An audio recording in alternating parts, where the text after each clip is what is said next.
Am I wrong for lying to family and friends about who's the infertile one between my wife and I? My wife, 32 female, and I, 32 male, have been married for 7 years, but we've been trying for a baby for the past 3.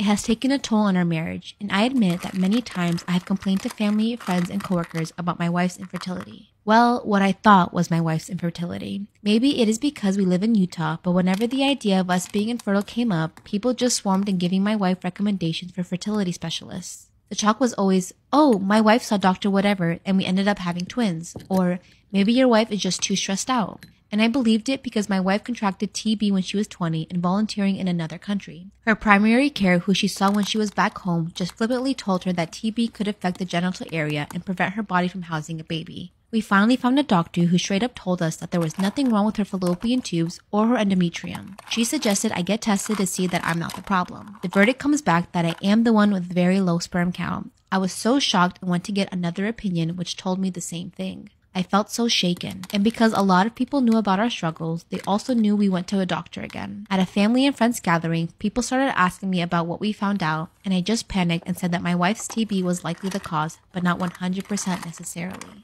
People saw that as my wife being the problem, and somebody even suggested I go through with divorcing her since I was 32 and complaining about being childless. People saw that as my wife being the problem, and somebody even suggested that I go through with divorcing her since I was 32 and complaining about being childless, saying I could be a dad within a year since it was a short marriage. What I did not realize was that my mom and my aunt would jump on that suggestion and start telling friends and their kids that I was getting a divorce, and that this was my wife's fault because she shouldn't have been so reckless when she was young. What was worse was some people thought it wasn't even TB, but a bacterial genital disease. This all got back to my wife through a friend, and she is furious. She said that she could not believe I've been painting her as a problem when she wasn't even the problem, and that she was tired of the pitying or disapproving looks she was getting in our small town, and that I needed to set the record straight or at least tell everybody to shut up and that we are not divorcing. Am I the asshole here? I panicked and I felt like I didn't completely lie because TB could be exasperating our problem. But my mom really screwed things up by making it malicious. Now I'm in over my head and I feel really bad. Am I the asshole because I, quote, didn't do enough to discourage my daughter from using OnlyFans? I, 47 female, am a single mom. When my daughter, now 21 female, was 18, I found out she had an OnlyFans account by accidentally walking in on her taking photos of herself. I was very angry and shocked. But once I got a bit more cool-headed, I realized that I probably wouldn't be able to stop her even if I tried. I sat her down and tried to explain what my concerns were and how she should give this decision a lot of thought, but I emphasized that I would still love and support her even if she decided to continue. Since she was old enough to make decisions for herself, I felt a lot of sympathy for her because as a single mother, I wasn't able to provide for her the nice life she deserved growing up. We were living in a 1-bedroom apartment for many years, frequently skipping on meals to make ends meet. The few $100 extra in her pocket every month from OnlyFans made a real difference to her happiness. She was able to go out with her friends to concerts, buy nicer clothes and makeup, and didn't have to work her weekend job. When the pandemic hit and OnlyFans exploded in popularity, she went from making a few $100 a month to a few thousand. Over those months, OnlyFans became a full-time career for her. When restrictions eased up, she started performing hardcore content, and with her newfound money, was able to afford a lavish, by my standards at least, style of living. She rented a nice place of her own, partied a lot, and seemed to be enjoying her life. Last week, she showed up at my place in tears. She was broke, and she admitted that she'd developed a drug problem. She screamed at me, telling me I'd ruined her life and that I should have stopped her from using OnlyFans when she was 18. She called me irresponsible, lazy for not making more money so that she wouldn't have had to turn to OnlyFans, and a horrible mother. She told me that every relationship she ever cared about ended when the guy found out what she did for a living, and that I shouldn't have, quote, stood by applauding while she ruined her life. Her comments really hurt me, and I've been crying nonstop for the past week pretty much.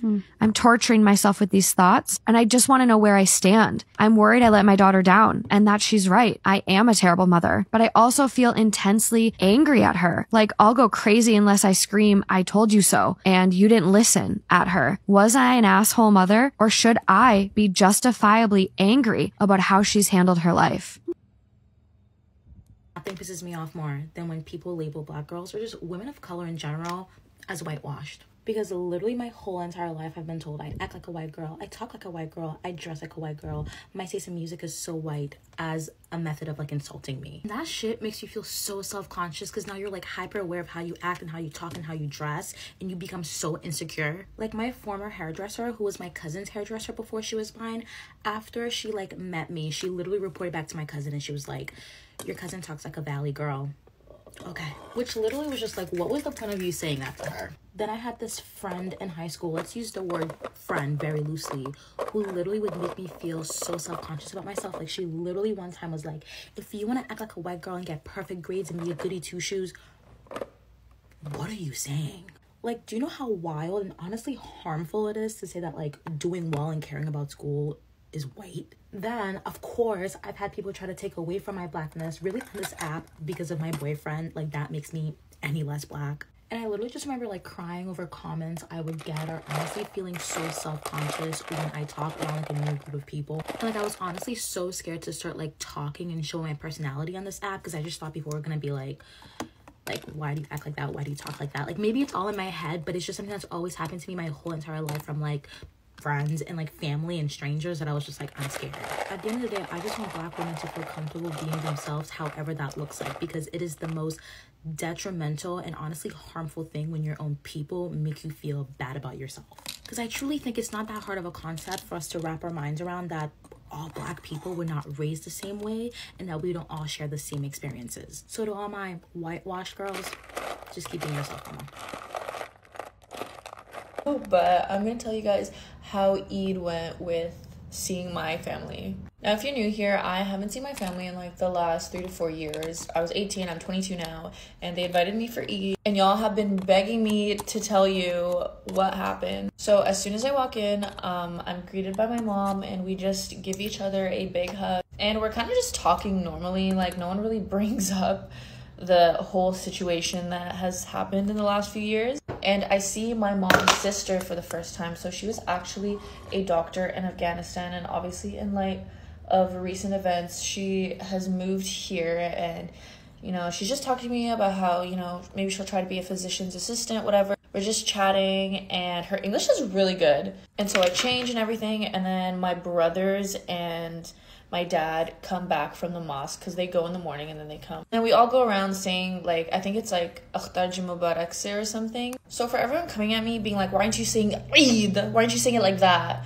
I say Akhtar. That's how we say it in my language. I'm sorry. Sorry for saying Eid instead of Eid. Like, bro, my Arabic pronunciation is amazing, okay? I read the Quran for like 7 years of my life. Anyway, so seeing my 2 little brothers was chill, but like my older brother, we gave each other like this kind of awkward hug. It was just a little weird, obviously, because the last time we spoke to each other, we were cussing each other out over the phone, and you know, he was calling me a horse and I was for the streets, whatever. So I obviously was not on good terms when I left. Anyway, so we go upstairs to my cousin's house, because that's what we do. All the family just goes up there, and like no one's saying anything, but when we're obviously saying hi to everyone, everyone's kind of just like, I can feel their stares. And then when my dad's sister comes up, my aunt, as soon as she sees me, she starts bawling her eyes out. And you know, I was getting a little teary-eyed too. I was like, whoa, what's going on here?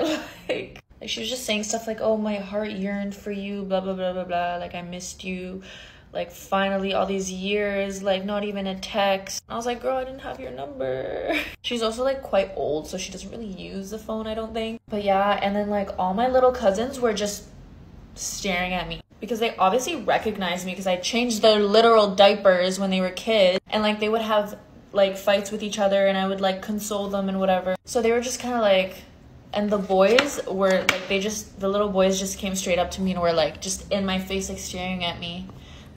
But they were so cute. They all gave me hugs, and I was like, ah, so cute. Guys, like no one mentioned anything at all. They were just like, oh, how's life been, whatever. And like Afghans are just like, they keep everything under the rug. They're not gonna like say anything to my face. Like they definitely probably had conversations when they went home, but no one said anything. So after we see all the family and say our highs and whatever, we go downstairs back to my family's apartment. And this is where me and my dad kind of start talking about my you know, life choices and how I have to respect them and this and that. And then me and my older brother start talking, and it's kind of nice, like, you know, we're being civil with each other. And then, of course, my little brother just all of a sudden chimes out. He's like, why is this so awkward? Why is there tension? I feel like there's tension here. You guys need to squash the beef. And I'm like, you little shit disturber. And my older brother's like, there is no beef. And my little brother's like, but you said he was a snake. And I was like, I mean, yeah, he was. But, like, I don't really know him anymore. And he's like, well, do you like him now that you're talking? And I'm like, bro. I was like, I kind of just feel indifferent. Like, this is someone that I've never really known my entire life. And we kind of talked about that, how me and my older brother growing up, we were never close at all. Like, I feel like we always kind of just didn't like each other. And, you know, he thought it was because of different personalities. I was like, no, I think it was just, like, the way we were raised. Because my parents were obviously a lot different raising me and my older brother versus my two younger brothers. Like, they're so much more chill now than they were before. But anyways, my older brother was kind of interested in kind of having a conversation and kind of rebuilding whatever relationship we had, I guess, which we didn't really have. But he seemed to be a lot nicer than the last time that I talked to him.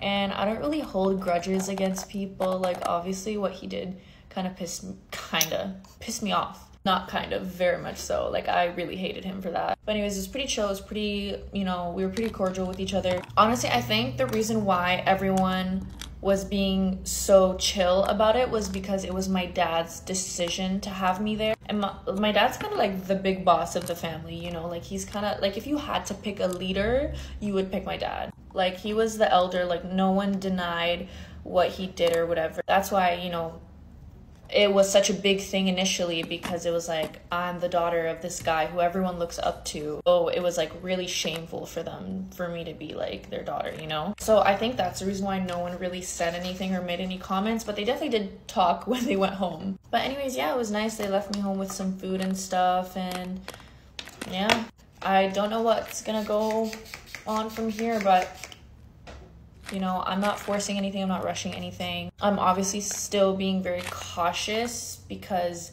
it is just a very weird thing. I'm obviously like an adult now. I'm going to continue living how I'm living with my life and whatever. I'm not going to all of a sudden move back to our little apartment. But yeah, it was a really good time. I had a fun Eid, and I'm glad I went, and it was really nice seeing my family and how they were, because they're definitely a lot healthier now than they were before. Like, the whole dynamic. About how pregnant women try to fight me, and since I didn't want to fight her because she was pregnant, her like 6'5" boyfriend tried to fight me instead. This was at my old job, by the way. I was 19, I'm 21 now. So backstory, I used to work at a restaurant inside of an amusement park. I was the manager at the time, and this family had been causing like problems all day. Had been causing problems all day. Like, I could hear it on the radio about like there's a family and they're doing yada yada yada yada. So first they brought their dog to the amusement park, and you're not allowed to bring a dog unless it's a service dog. And then when their dog shit all over like something, they got mad at us for not having like a doggy bag for them. This is just what I heard on the radio. And then they lost their keys and blamed it on the park and wanted everything free. But that part had nothing to do with me because I was in the restaurant, not the park. My altercation didn't happen with them until after we closed, 30 minutes after we closed. They came in and they were trying to order food, and I was like, oh, sorry guys, like unfortunately we are closed. We closed 30 minutes ago. But it was a hot day and I saw she was pregnant, so I was like, do you guys want some water cups? I can give you guys some water cups. And they were like, yes, give us waters like right now. So I give them waters, and I give them waters in like a big Pepsi cup, not a water cup, like a big cup. Because she's pregnant and I'm a nice person and it's hot. And they were like, no, we want them in the souvenir cup. I was like, I'm so sorry, like we're closed. I don't have my cash register. Like everything's shut down because we did close 30 minutes ago. And the woman was like, open it up right now. And I was like, no, I'm sorry, we closed 30 minutes ago. I can't do that. And she was like, that is absolutely unacceptable. Like, that's why I was just trying to be nice, because sometimes, you know, being nice goes a long way. And she was like, open it up right now. Like, I want the souvenir cup. I was like, no. No, I'm not doing that. Like, you guys really need to leave. We closed 30 minutes ago. Like, she's like, no. I was like, that's not my fault. You guys came 30 minutes after we closed. I was like, that's not my fault. I have no control over your timing. So at this point, me and my other coworker are going like back and forth with this woman and her whole family and the 3 demons that were like with them. There's 3 kids with them too. Because the kids were screaming at me. They're like, I want Dippin' Dots. And it was like at the point I was like, you guys really need to leave right now. Like, ran at me. She's like, no, you need to compensate me for losing my keys. And I was like, I'm not even a part of the park. Also, I was like on my 12th hour. I was working 63 hours that week. I was done. And then she comes to me and she goes, step right here, bitch, step right. I was like, what? You're trying to fight me right now? She was like, yes, step right here, bitch, step right here. Mind you, in front of 3 kids too. Like laughing in her face. I was like, I'm not fighting you. You're literally pregnant. So now we're going back and forth because I don't want to fight this pregnant woman. Like, so her like 6'5" boyfriend, he was about the height of my boyfriend. And he pulls up his pants like he's ready to fight me. Like I am 5'2" and 95 pounds. What are you gaining from? So then my male coworker had came out and he kind of like de-escalated it, like he had separated us. So I went to the back and I was like, I need to calm down. So I went to the back, which leads you to the outside where all the rides are. So I go sit on the bench and you can see everything from the parking lot, but the parking lot is fenced in, so you can't just go in the amusement park without purchasing a ticket. So I'm sitting down, calming down, because I'm still blowing that some pregnant woman tried to fight me, and since I didn't want to fight her tall ass boyfriend wanted to fight me.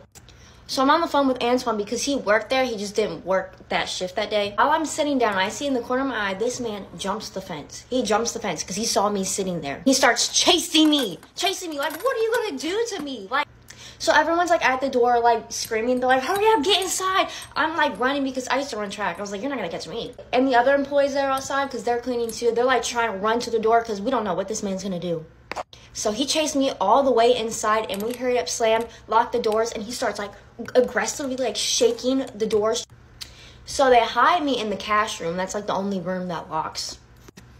The police never once talked to me about my side of the story or anything, by the way.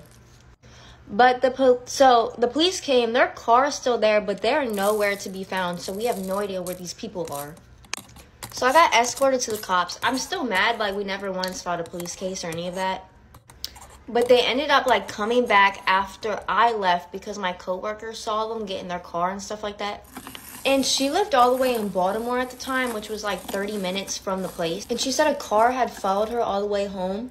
She said when she got into like her apartment or building, when she looked out the window, 2 guys had gotten out of like a van.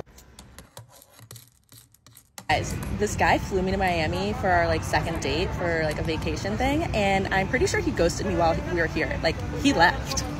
I have no idea why, and I know this sounds like naive, but I really don't think it was anything I did, but TBD, because I don't know why he left or when he left or how. He drove, but whatever.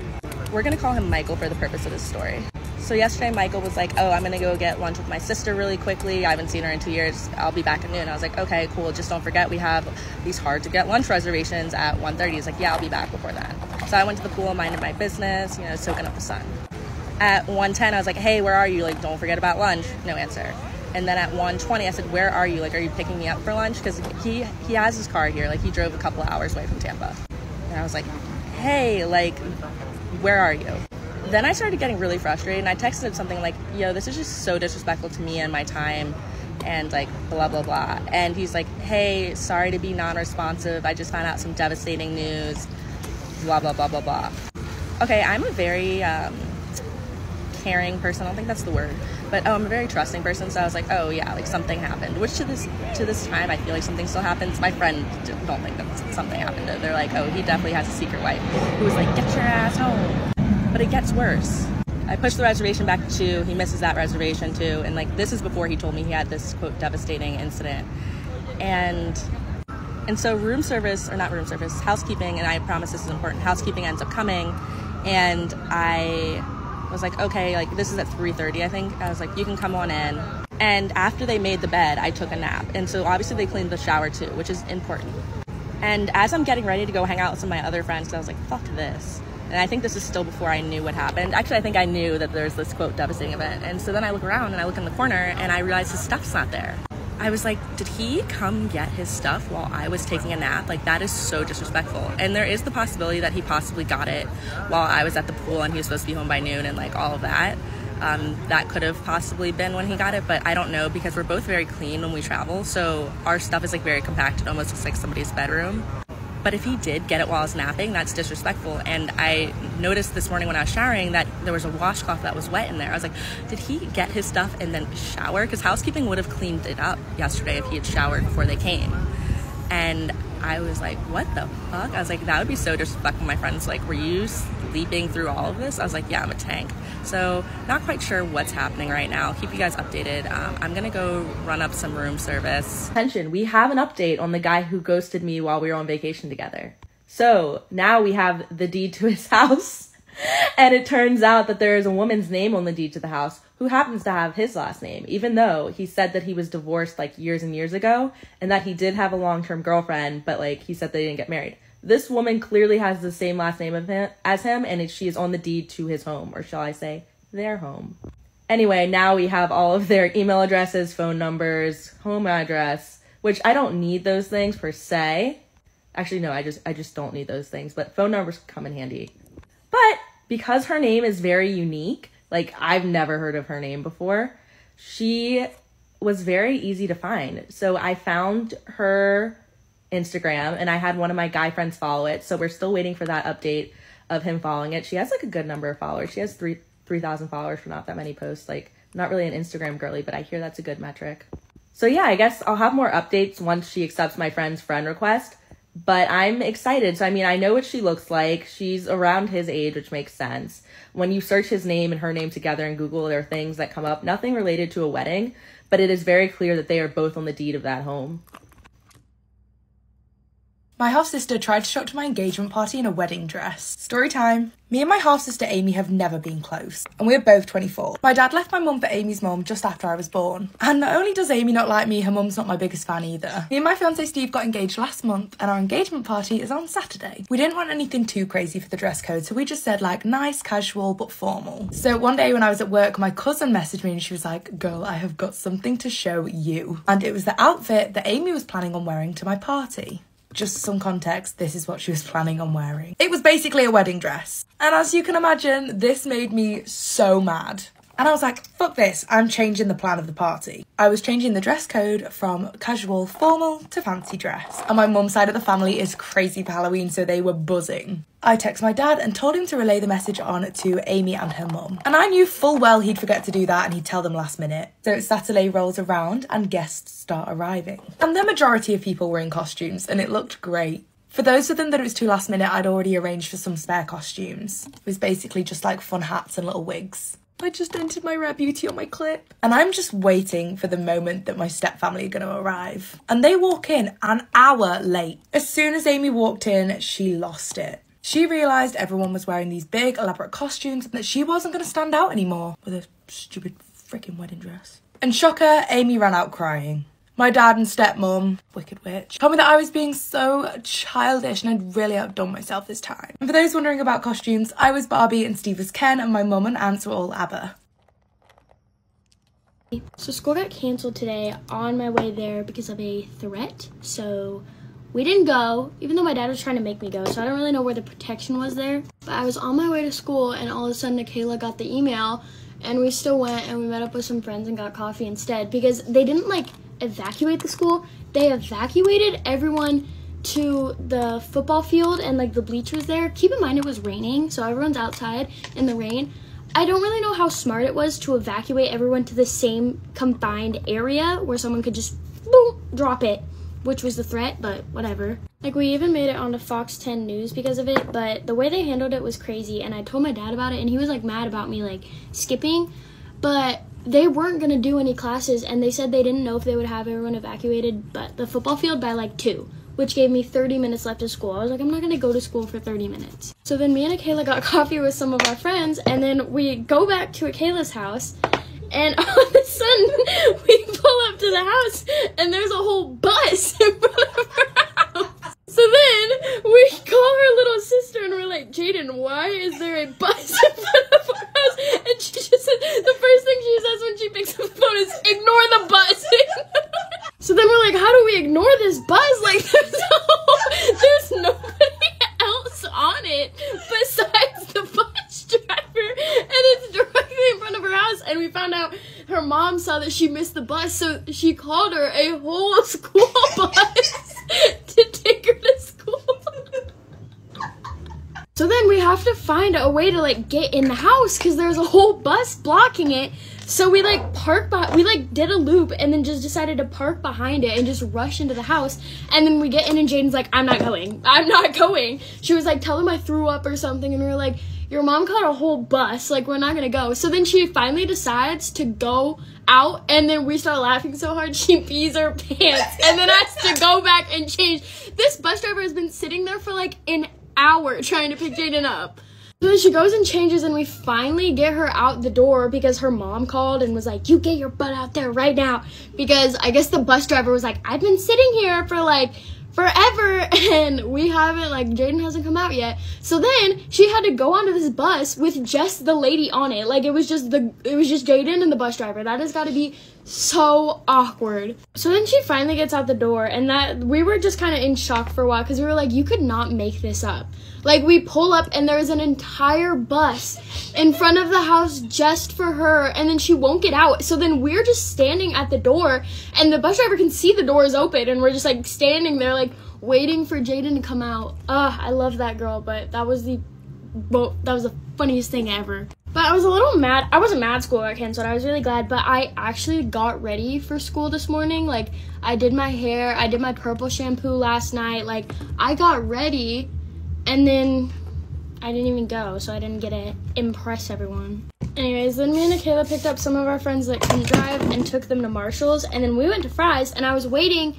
We got like hairspray that turns your hair brown because I wanted to see what my hair would look like if it was brown. But I remembered I had a White Fox package coming today, and then it said it was like right next to my house, and then I check again and it's like 3 miles away, and I was like, what the heck? So I almost, like, it kept getting farther and farther, and I was like, I'm gonna go follow this truck, like I'm gonna ask them for my package. But then it like spawned at my house like an hour later out of nowhere, so I didn't have to. And then I did use the hairspray and I dyed my hair brown. I didn't hate it, but I didn't love it either, so I don't know if I'm gonna do it. I don't know, this is just definitely not how I was expecting my Monday to go, because I got ready for school like a normal day, and then it was not a normal day. Like, there's a bus in front of Kayla's house. I had to have her wash my hair in her tub because I had to get the shampoo out, or the hairspray out, because it was like staining our arms and our hands and everything, and I was like, oh no, like this is gonna stain my hair. So then we tried to like wash it all out, and it did. My hair's like back to its normal color, but I was scared. But I'm not really worried that I like missed anything. Sorry if you guys can hear my dad blasting music next door in his office. I don't even know what he's listening to, some like 2000s pop.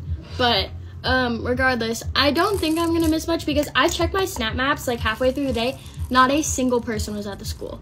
Like, not one. So I don't think they would teach if not even like a third of their class was there. Anyways, I don't even know what I was talking about, but we got the package. I did a little try on haul, and then me and Kayla had to pick up my brother from practice, and now we're back at my house. But I don't know. I wanted to go to the car wash because apparently I like accidentally bought a membership, and it's been charging me $20 every month for the past 3 months. And I haven't I've gotten like 2 car washes since then, so I'm obviously not putting it to use, and I didn't even know I signed up for one of those. So I wanted to go do that, and then my dad wants to take me into the bank to get a savings account because he wants me to start saving my money. I don't know. I'm also going to get a new vanity. I'm excited because I have too much makeup for it all to be on top, so I'm going to get one with the drawers. I don't know. I have a lot of plans. I don't know if I'm actually going to, like, buy it, but I don't know.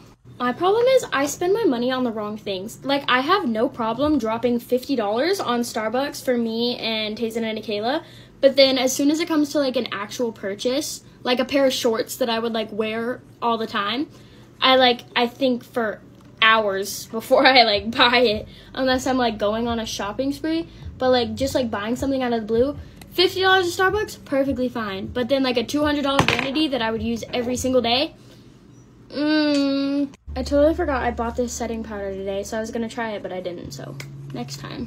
Also, now I don't have to like do mascara because I just put on like lash extensions myself, and I don't hate them. So now I don't have to do mascara, and that by far takes the longest, especially when I get it under my eye. And then this happened the other day. I was getting ready to take pictures. I got it under my eye, and then I like wiped it off, and there was just a hole, and I did everything I could to cover it up, like concealer, powder, setting spray, everything. It would not go away, and I just did exactly what I was talking about right there. Okay, I'm pretty much done. This was a long get ready with long get ready with me. It was like 6.5 minutes, but I don't even know what I'm gonna do now. I might try to go get my money back from the car wash, or make a savings account, or film some stuff. I don't really know. Yeah, that's it. Bye, guys.